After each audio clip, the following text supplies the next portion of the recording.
Here's what we're talking about today on Daily Blast Live. Today, we are celebrating Juneteenth with special guest ballet superstar Misty Copeland, comedian, actor, and SNL alum Jay Farrow, and Good Times actress Bernadette Stanis. Then, former NFL player Tony McGee reflects on the power of protest as a member of the Black 14. You don't want to miss a moment of this special episode, dedicated to trailblazers who are helping shape Black history. Oh my gosh. Get real. No. Y'all, just stop. This is a sham. It's finally here. Drum roll. Welcome to a very special edition of DBL. Today we are celebrating Juneteenth. And what better way to honor the day than to celebrate stories of Black excellence? You can't talk about Black excellence without saying the name Misty Copeland. Whew, child. She was the first African-American female principal dancer at the prestigious American Ballet Theater. She was also named one of Time's 100 most influential people in the world. And she was given the NAACP's highest honor. Before we chat with Misty, here's a look at her story.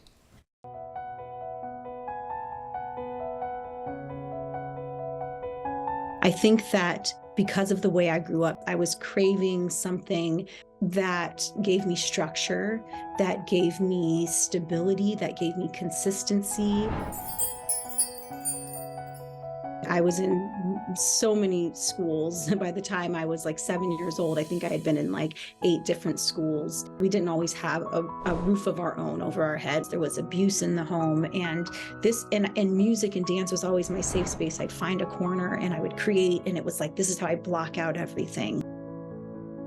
By the time I was 13 years old, we were living in a motel, and it was that same year that a free ballet class was being offered at the Boys and Girls Club, and that was where I was introduced to ballet for the first time. From the moment that I took that first ballet class, the teacher, Cindy Bradley, she said to me after the class, "You're a prodigy, and I think that you have a real chance at a future in this art form." And it just went over my head.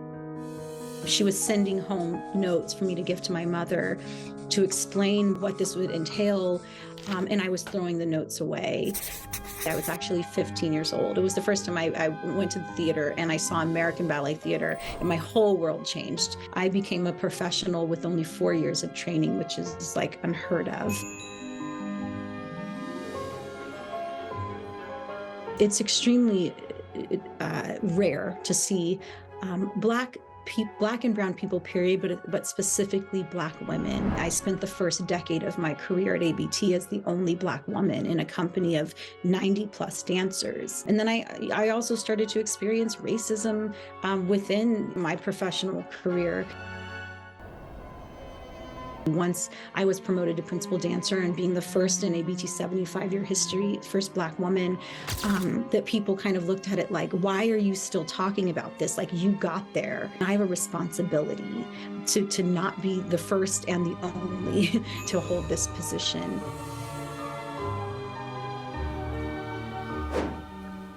Please welcome to the show the incomparable Misty Copeland.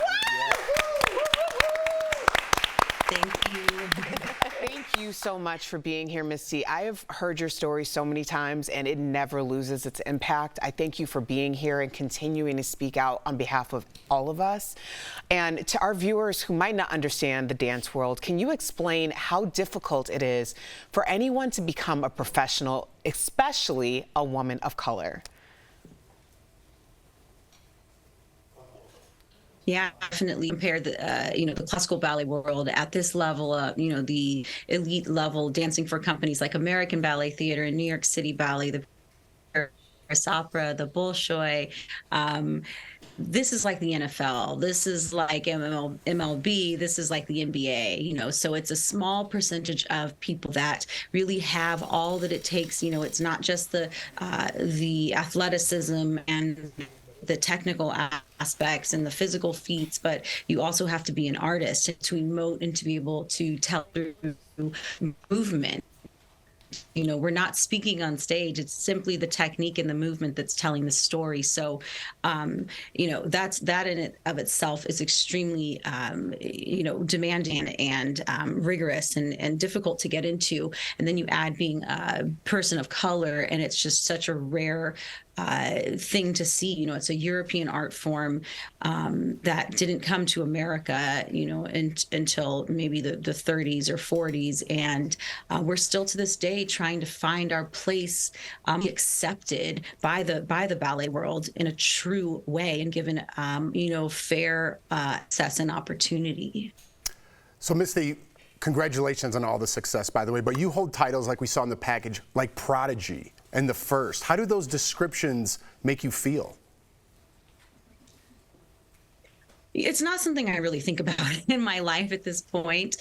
Early on in my career, it definitely set me apart in a lot of ways. I think that because of my ability to pick up the movement so quickly and retain all of this information that I was learning, it set me apart. It gave me opportunities, because I was being nurtured as well. I don't think it was just because of my natural talent. I had an amazing, team of incredible mentors that have been in my life since I started dancing at the age of 13. But as I got older, that's something that I had to know of, that title, that label, Prodigy, and kind of continue to work and grow as an adult and as a professional, and stepping into a very different experience. I no longer was that young girl that could just pick things up, but now I had to compete against dancers who had been dancing since they were 3 years old, and prove myself as an artist, and know that I had consistency and perseverance. And to me, those are the qualities that have gotten me to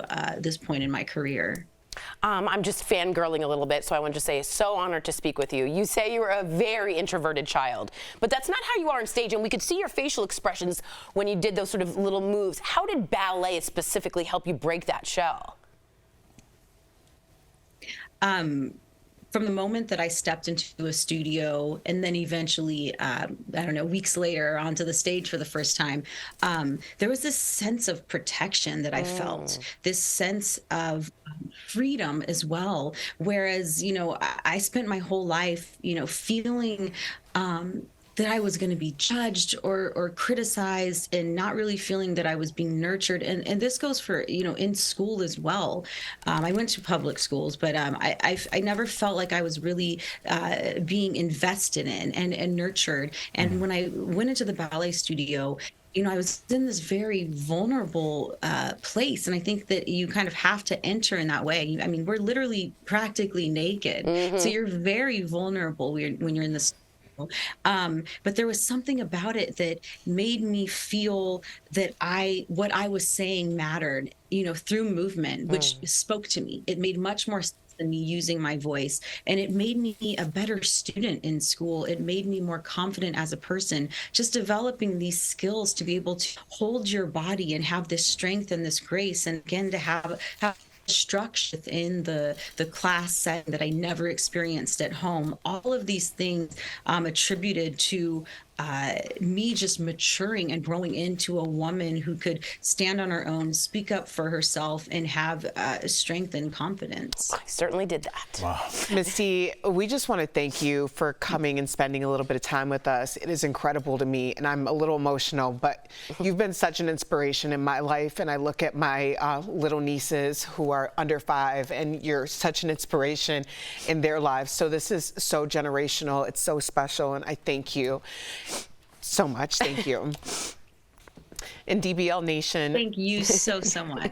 Thank you. DBL Nation, check out Misty's website, mistycopeland.com. Also check out her nonprofit, mistycopelandfoundation.org. And if that's not enough, she has a short art film called Flower, and she's launching a women's sportswear line. Oh my gosh. Called Greatness Wins. Yes, it does. Scan the QR code on your screen for all these amazing projects. Again, Misty, thank you for spending time with us. Bravo, Misty, bravo. Coming up on DBL, on this special Juneteenth episode of DBL, former NFL player Tony McGee joins us live to share what it was like being in the Black 14 and making such a huge mark on history. DBL, this show is amazing. There's a lot going on down here. I would have been part of the Mile High Club. Yeah.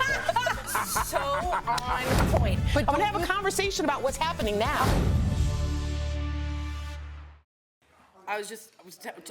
Erica's getting her makeup fixed. I was just saying, whenever you see a little girl like in front of the Michelle Obama portrait, if you ever see, there's little girls that sit and look at the Kehinde Wiley, and they look up and they're like seeing what could possibly be. That little girl looking up and saying like, if you can picture it, you can be it.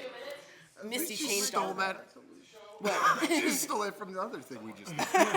You're right, that's right. Totally just. But I've always, every time I pass by a Misty Copeland poster or whatever it is, I always stand up a little taller, head up a little straighter, and inside too, in my insides too.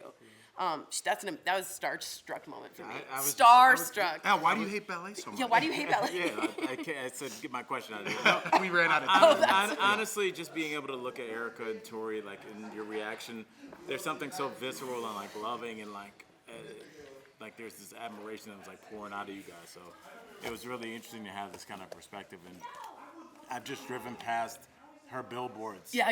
So many times, and just the beauty that she's able to convey the is grace. like that's the word I'm searching for. Well, she also came to, like, the way that we met Misty Copeland was actually during daytime talk television. They were telling her story, and it was filled with adversity. She was a very young girl, and I remember being home watching it. I can't remember what the Is that right? You remember? what show it was? Yeah, but it was such a captivating story. Right. And it was about her upbringing, and she was really in the middle of it at that point. So to see her thrive and see where she is now, it's very emotional. Yeah. Wow. That's a big moment.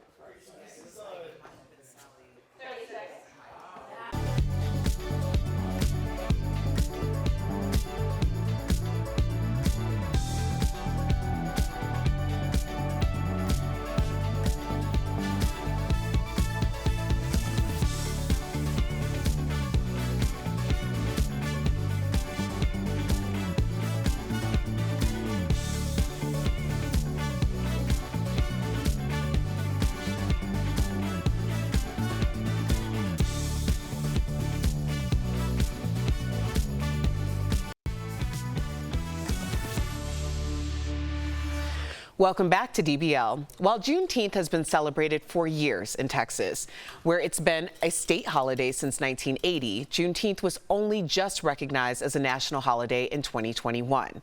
So this means for a lot of Americans, we're still figuring out how to celebrate. So we thought we'd have a little discussion about how do you all celebrate Juneteenth?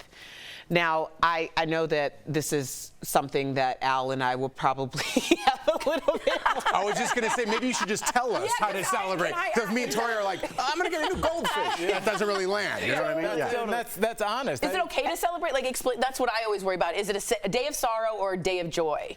It's a day of joy, Yes. in my opinion. I did the barbecue in 2021, and last year we did a barbecue. So I think we need to do the barbecue again this year. Definitely. I'll be with my kids in LA, and I think it's a time where you have a meal and you talk about why Juneteenth came to be and why we're just starting to recognize it. And as I'm sitting here, I'm like, well, what did we do the last couple of years? We've had COVID, and in those years, my kids became adults. So I think we're going to go from me talking to them to them talking back to me. So wow. I'm looking forward to this being an evolving holiday. Wow. I'm looking forward to that too. So much still to learn. Coming up on this special Juneteenth episode of DBL, former NFL player Tony McGee will be here live to talk all about making history as a part of the Black 14 next. After 4 bloody years, the Union defeated the Confederacy to win the Civil War and abolish slavery in April 1865. There were nearly 4 million slaves in the U.S. at that time. Union armies began marching through the southern states, freeing thousands of slaves each day. The news took months to reach Texas, the westernmost state in the Confederacy. On June 19, 1865, Major General Gordon Granger and 2,000 Union troops rode into Galveston, Texas, and told slaves of their freedom. The people of Texas are informed that in accordance with a proclamation from the Executive of the United States, all slaves are free. This involves an absolute equality of personal rights and rights of property between former masters and slaves. Granger's words spread through Texas. All at once, slaves found out the war was over and they were free. Their joyous, spontaneous celebration gave birth to Juneteenth. Juneteenth, a combination of the words June and 19th, commemorates when the last enslaved people in the South were finally set free. Many slaves were met with violence, even death, when they tried to leave.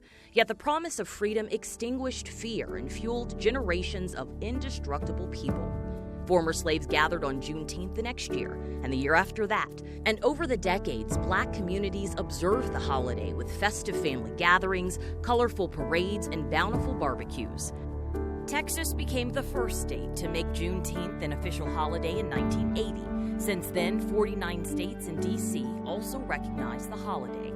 In 2021, President Biden signed the bill making June 19th the 11th federal holiday in the United States. Juneteenth is a celebration of independence, the day all Americans were truly free.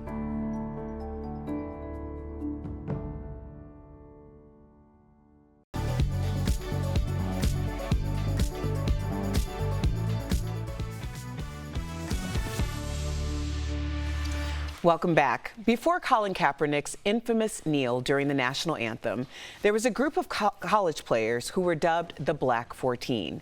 The only difference in their story, they were punished for just thinking of an idea. Before we chat with one of the players, here's a look at their story. The year is 1969, and the place is Laramie, Wyoming. The University of Wyoming Cowboys are a powerhouse, with many expecting the team to have an undefeated season. Their squad includes 14 Black players, and they were led by Coach Lloyd Eaton. Everything was great. Everything was great. And then we're about to enter the BYU game. BYU has become an epicenter of boycotts and student protests because of the Mormon Church's stance on Black people in their priesthood.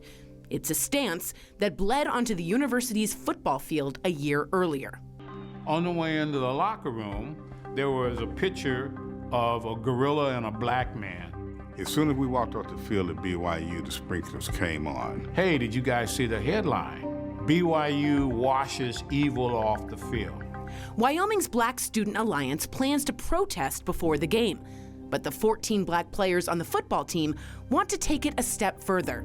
Perhaps we could come up with a black armband. Maybe we can put a 14 on it because there were 14 of us. This issue had to do with black and white. This issue had to do with oppression.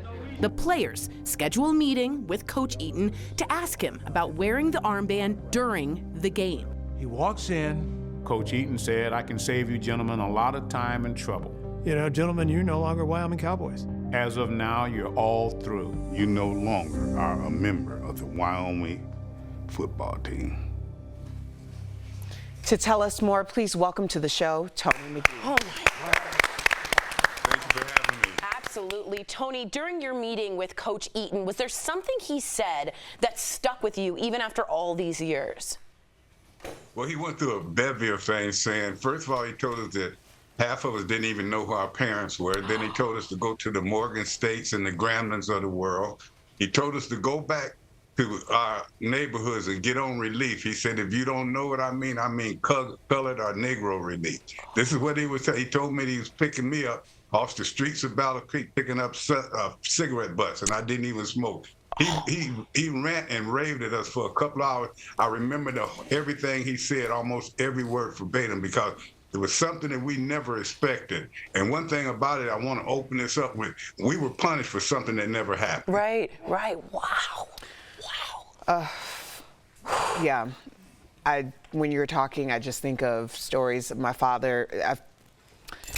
There's a reason why we have the show today. There's a reason why we're sitting here today. And I'm really honored to talk to you because I think that if we don't know our history, we're destined to repeat it. So after you were kicked off the team, there were protesters supporting you, but there were also people supporting the coach. Did you ever feel scared for your life after those incidents? a couple of days after I left, going to another college, Bishop College. Well, a little bit before I left, my roommate got a phone call. He said that they were going to get me. A couple of days after I left, it was a guy found on the building with a high-powered rifle. Yes, I was a little bit afraid when I heard that, not just for myself, but for the guys that I left behind. That's how much people hated us, even though we were not in the wrong. And one thing that we did do wrong, we should have maybe taken the bands over there rather than wearing them, because it seemed like they're wearing them, it just irritated him even more. And the last thing we said before we left the dorm, if the coach says we cannot wear these armbands, we will not wear them. And we had made that promise, but we never got an opportunity to say anything or do anything. Tony, this story's crazy. I saw it on ESPN, and I played sports for the opposite reason. It brought everyone together, different communities, different places in the world. And to see this, it breaks my heart. And I saw this on for you guys, and it really just broke my heart when I watched it. This incident actually followed you into the NFL. You were supposed to be picked in the first round, but you weren't. I mean, the question is why, but back then, was it different than it would be today? Well, number one, I was in the All-Star game. I went to Bishop College, and the coach gave me a scholarship sight unseen. Wow. And when I got to Bishop College, I played very well. I made the All-American team and everything. But then while I was at the All-Star game, which is that's all the best 40-some players in the country play against last year's Super Bowl winners, one of my scouts from the Chicago Bears came up to me and he said, you know, it's play ball and keep your nose clean. He said, we are lucky we got you. They got me in the third round. They said LA was going to draft you first round, but they called Wyoming. Wyoming said you was the main troublemaker. So I fell down to the third round. They drafted Jack Youngblood during that round. Jack and I both played 14 years. I think we both missed one game out of 200 and some games. And I got nominated for Hall of Fame. He got elected. Wow. And that tells you how that just changed my whole career. And I'm not saying that it was meant to be this way, because that's the way God wanted it to be. And I was supposed to be a third rounder. But you look at all the effect that it had on me, it had on other people. One of the Black 14s that he told this story, and I didn't know it until a few years ago. He said his father never drank. When he got put off the team, his father started drinking and he became sick from that. So he kind of feel like that was the part of the reason. Some guys end up going to jail. Everybody didn't do well.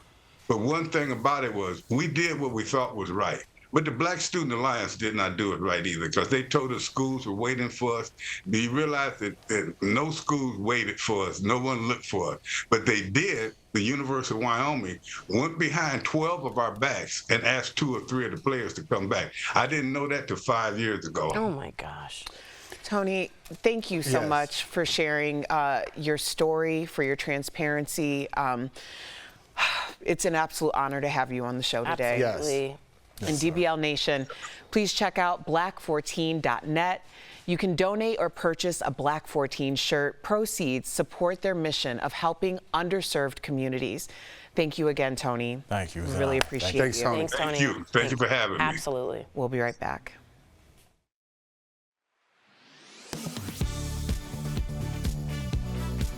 Former President Donald Trump has been indicted on 37 counts related to mishandling classified documents after he left office. Court records reveal FBI agents took 11 sets of classified records from former President Donald Trump's Mar-a-Lago estate during a search on August 8th. In an August 12th post on Truth Social, a social media platform he founded, Trump claimed that the documents were all declassified. The former president's comments prompted several of our viewers, including Beverly and Carol, to ask, can the president declassify documents? So let's verify. Our sources are the U.S. Constitution, Executive Order 13526, Cal McClanahan, Executive Director of the National Security Counselors, a nonprofit public interest law firm, and Richard Immerman, professor and historian at Temple University. According to our sources, a president does have the authority to declassify documents while they're in office, but it isn't a formal process. Let me walk you through the levels of classification in the U.S. government and when presidents can and cannot exercise their power to declassify government records. The 3 levels of classification in the U.S. government are confidential, secret, and top secret. National security expert Kel McClanahan says the classification assigned to a document dictates the level of damage that its release would call to the national security of the United States. According to the National Archives, a select group of government officials have classification authority, including the president, vice president, and agency heads. But let's focus on the president. The Supreme Court ruled the president's power over classified information comes from executive authority granted by the Constitution. A sitting U.S. president has wide-ranging authority to classify and declassify certain documents, but a former president does not. To classify a document, a sitting president has to make a plausible argument that it's related to national security, according to McClanahan. But he says there isn't the same requirement for declassifying documents. He doesn't have to give any reason for declassifying it. He can just say, I decide that this should be declassified, and it's declassified. According to our sources, there isn't a formal protocol the president has to follow in order to declassify government information. But historian Richard Immerman says there is an informal one that presidents generally follow. First, the president consults all departments and agencies that have an interest in a classified document. They provide an assessment as to whether the document should stay classified for national security reasons, and if there's a dispute among the agencies, they debate it. But ultimately, it's the president that makes the decision on declassification. So we can verify, yes, a president can declassify documents, but there isn't a set protocol that they have to follow. So what about the documents found at Trump's Mar-a-Lago estate? Well, there are other federal laws that bar a former president from taking government documents, regardless of whether or not they were declassified. With your Verify, I'm Ariane Till. Are you skeptical of headlines and what you see on social media? We are too. The Verify newsletter helps you distinguish between true and false information by answering your questions. It provides fast facts on trending topics, spotlights major stories, and even includes a daily fun fact for all those trivia buffs out there. Get Verify's fast facts delivered every weekday to your email inbox. Go to verifythis.com/email to check it out.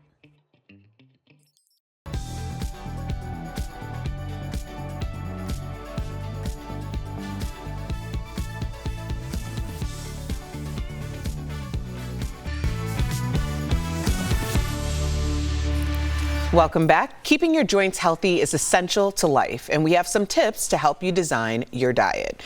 It's time for some joint and muscle support brought to you by Omega XL.